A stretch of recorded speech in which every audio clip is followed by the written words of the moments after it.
Christ est ressuscité, il est vraiment ressuscité. Alléluia, alléluia. Bonne nouvelle de la part du Seigneur Jésus dans cet évangile de Jean à laquelle nous pouvons découvrir cette merveilleuse phrase de Jésus.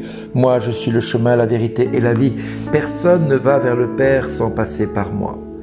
Message d'espoir pour chacun de nous, message d'avenir pour notre éternité puisque le Père, par Jésus, nous a préparé de nombreuses demeures. Et Jésus est parti nous préparer une place et il nous promet de revenir nous chercher pour nous amener auprès de lui. Merveilleuse message d'espoir que cet évangile de ce jour, et je veux tout de suite commencer par vous confier au Seigneur Jésus.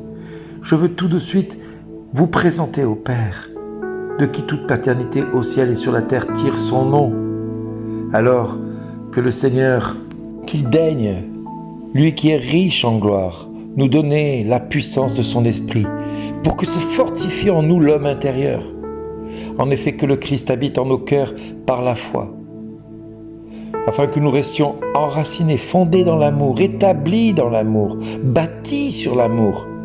Ainsi, nous pourrons comprendre avec tous les saints ce qu'est la largeur, la longueur, la hauteur et la profondeur de l'amour du Christ.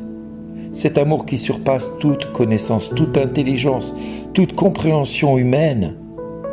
Alors nous pourrons comprendre avec tous les saints ce qu'est cet amour. Et puis surtout, nous serons comblés jusqu'à pouvoir entrer dans toute cette plénitude de Dieu à laquelle nous sommes tous appelés à y entrer, à y parvenir.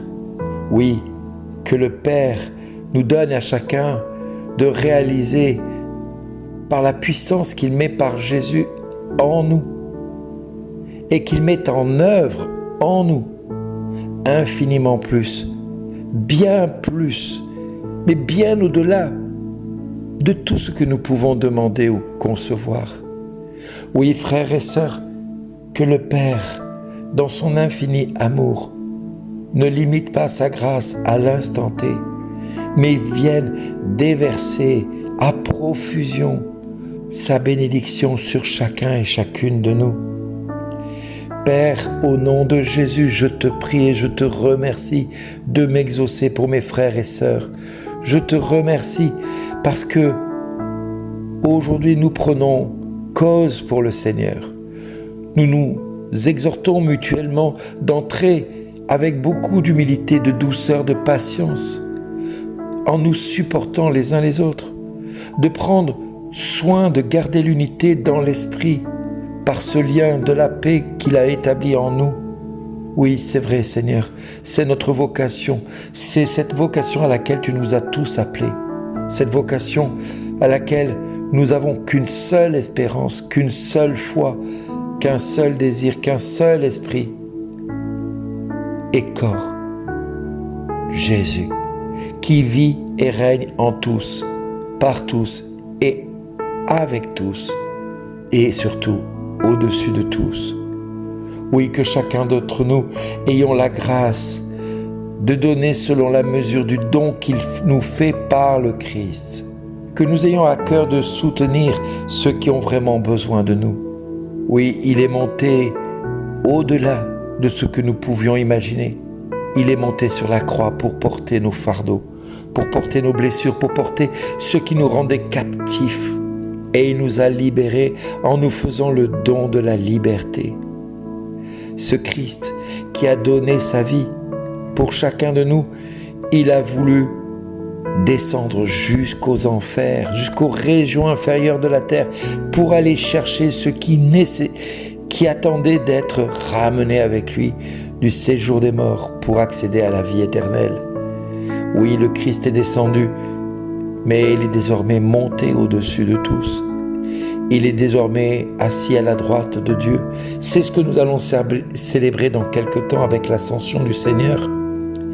Et c'est également ce que nous allons contempler quand il va déverser sur nous à la Pentecôte les dons du Saint-Esprit, comme il l'a fait sur les apôtres, mais comme il l'a fait pour chacun des membres de l'Église. faisant de nous des apôtres, des prophètes, des évangélisateurs, des pasteurs et des enseignants, faisant de nous des serviteurs, des ambassadeurs du Christ, faisant de nous des petits Christ, là où nous sommes, dans la vie que nous avons, dans le quotidien que nous avons. Oui, frères et sœurs, plus que jamais, Jésus a voulu être pour nous ce chemin, cette vérité et cette vie à laquelle nous sommes tous appelés à entrer. Et de cette manière, nous pouvons être fidèles, éveillés à construire le corps du Christ à travers toutes les tâches que le ministère, que l'Église va déverser sur l'Église, mais les dons du Saint-Esprit qu'il va déverser sur chacun de nous. Et nous allons pouvoir agir au nom du Christ dans notre quotidien pour construire ce corps, en nous aimant les uns les autres, en veillant à parvenir à l'unité parfaite, comme je le disais hier, cette unité dans la foi, pleine de connaissances, pleine d'admiration. Oui, le Christ, dans son infini amour, a pris la stature de l'homme parfait à laquelle nous sommes tous appelés. Il a pris cette stature pour que nous soyons nous aussi co-héritiers de la grâce, co-héritiers du royaume et que nous puissions vivre avec Jésus. Frères et sœurs, le Christ ne veut pas nous laisser de côté, c'est nous qui nous séparons de lui. Mais lui en aucun cas veut se séparer de nous. Parce qu'il recherche, en étant vivant dans la vérité, dans l'amour, nous conduire vers la vie éternelle. Il veut que nous grandissions et il veut que nous soyons élevés jusqu'à lui dans cette gloire, dans cette espérance du quotidien. Oui, frères et sœurs, entrons dans cette construction mystique du corps du Christ pour que toutes les articulations qui permettront à ce corps d'être accessible, proche, bienveillant, puissent dire à chaque être humain « merci d'exister ».